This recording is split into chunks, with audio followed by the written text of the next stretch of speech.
ഒരു വെറൈറ്റി പലഹാരമാണ് കേട്ടോ. എല്ലാ നാട്ടിലോട്ടൊന്നുമില്ല, എറണാകുളംകാരുടെ ഒക്കെ ഉണ്ട്. എറണാകുളത്ത് തന്നെ എല്ലായിടത്തും ഒന്നും ഇല്ല കേട്ടോ. ഇതിൻ്റെ പേരാണ് പിടിയെന്ന്. പിടി ഉണ്ടാക്കാനായിട്ട് നമ്മൾ അവലോസുപൊടിയാണ് വേണ്ടത്. അവലോസുപൊടി എന്ന് പറയുമ്പം നല്ലോണം തേങ്ങയും ഒക്കെ ഇട്ട് വറുത്തെടുത്ത പൊടിയാണേ. എന്നിട്ട് ഇത് ഈ നമ്മുടെ ചെറിയ ജീരകവും വെളുത്തുള്ളിയും കൂടെ അരച്ചാണ് എടുക്കേണ്ടത്. പക്ഷേ ഇവിടെ അരയ്ക്കാനുള്ള ഒരു സെറ്റപ്പ് എനിക്ക് ഇല്ലാത്ത, ഇച്ചിരിയായിട്ട് മിക്സിക്കകത്തിട്ട് അരയ്ക്കാൻ പറ്റില്ലല്ലോ. അതുകൊണ്ട് ഞാൻ ഇതിനകത്തിട്ട് നല്ലോണം ചതച്ചെടുത്തേക്കണേ. അത് ആദ്യം തന്നെ പൊടിയിലോട്ട് ഇട്ട് ശരിക്കും ഒന്ന് ഇളക്കി യോജിപ്പിച്ച് കഴിയുമ്പോൾ നല്ല തിളച്ച വെള്ളം കേട്ടോ ഒഴിച്ചു കൊടുക്കണേ. തിളച്ച വെള്ളം ആയതുകൊണ്ട് തന്നെ കയ്യിലുകൊണ്ട് വേണം ശരിക്ക്, സ്പൂൺ കൊണ്ടേ ശരിക്കൊന്ന് ഇളക്കി യോജിപ്പിച്ചതിന് ശേഷമാണ് നമുക്ക് കൈ കൊണ്ട് എടുക്കാൻ പറ്റുള്ളൂ. അങ്ങനെ ശരിക്ക് വീണ്ടും നല്ലോണം വെള്ളം വേണം കേട്ടോ ഇതിന്, കാരണം നല്ലോണം വറുത്ത പൊടിയാണല്ലോ. അങ്ങനെ നല്ലോണം സ്പൂണും കൊണ്ടും കൈ കൊണ്ടും ഒക്കെ യോജിപ്പിച്ച് ശരിക്കും ഇളക്കിയിട്ട് പകുതി അങ്ങോട്ട് മാറ്റി വെച്ചു, എന്നാലാണ്ട് ആ പാത്രത്തിൽ ശരിക്കൊന്ന് കുഴയ്ക്കാൻ പറ്റുള്ളൂ. അതിന് വേണ്ടിയിട്ടാണ്. എന്നിട്ട് പിന്നെ ബാക്കിയുള്ള ഇതിലിട്ട് കുറച്ചുകൂടെയും വെള്ളമൊക്കെ ഒഴിച്ച് ആവശ്യത്തിന് ഉപ്പിട്ട് കൊടുത്തിട്ടുണ്ടായിരുന്നു കേട്ടോ. കുഴയ്ക്കണ ഒരു പരുവം കണ്ടോ. നല്ല സ്ട്രോങ് ആയിട്ടുള്ള ആൾക്കാട്ടോ ഇതൊക്കെ നല്ലോണം കുഴച്ചൊക്കെ എടുക്കാൻ പറ്റുള്ളൂ. ഇത് ആരാ ഇത് കണ്ടുപിടിച്ചതെന്ന് പറ്റി എനിക്കറിയാൻ പാടില്ല. എനിക്കിതിനോട് വലിയ താല്പര്യമില്ല, പക്ഷേ ഇത് ഇഷ്ടപ്പെടുന്നവർക്കുണ്ടല്ലോ ഇത് ഭയങ്കര ഇഷ്ടമാണ്. എന്നിട്ട് അങ്ങനെ കുഴച്ച് നല്ലോണം കുഴച്ച് ഇങ്ങനെ ഇടുമ്പം അതങ്ങനെ പൊട്ടാൻ പാടില്ല. പൊട്ടുന്നുണ്ടെങ്കിൽ വീണ്ടും കുറച്ചുകൂടി വെള്ളമൊക്കെ ഒഴിച്ച് അതിൻ്റെ കുഴ ശരിയായിട്ടില്ല എന്നുള്ളതാണ്.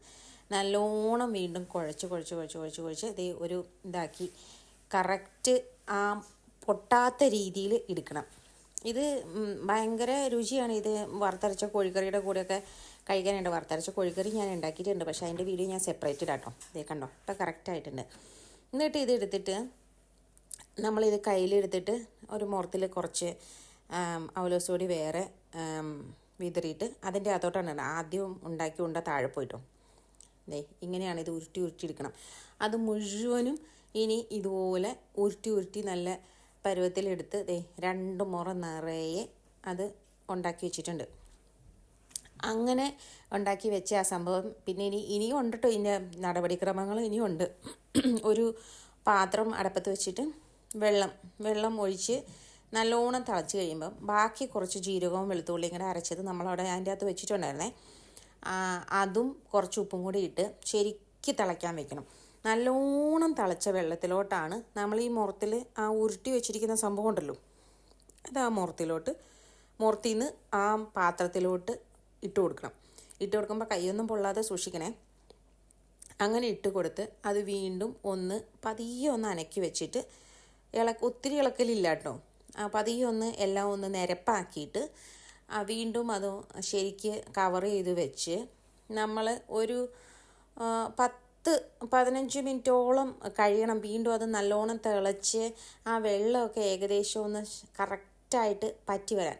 കണ്ടോ, നിരക്കെ വെള്ളം, അത്ര നിരക്കെ വെള്ളം ഇല്ലെങ്കിലും കുഴപ്പമില്ലയെന്ന് എനിക്ക് തോന്നണേ. പക്ഷേ എപ്പോഴും ഒന്നും ഉണ്ടാക്കണ പലഹാരമല്ലല്ലോ, അതുകൊണ്ട് അതിനെക്കുറിച്ച് കൂടുതലായിട്ട് എനിക്കങ്ങനെ അറിയില്ലാത്തതുകൊണ്ട് പതിയെ ഇളക്കി കൊടുത്തിട്ട് കണ്ടോ, ഇപ്പോൾ ഒരുമാതിരിയൊക്കെ നല്ല രീതിയിൽ ആയിട്ടിട്ട് ഇങ്ങനെ പതിയെ ഇളക്കി കൊടുത്തു. കണ്ടോ, ഇച്ചിരി ഒന്ന് കുഴഞ്ഞു പോയിട്ടുണ്ട്, പക്ഷേ രുചിക്ക് കുറവൊന്നുമില്ലായിരുന്നു കേട്ടോ.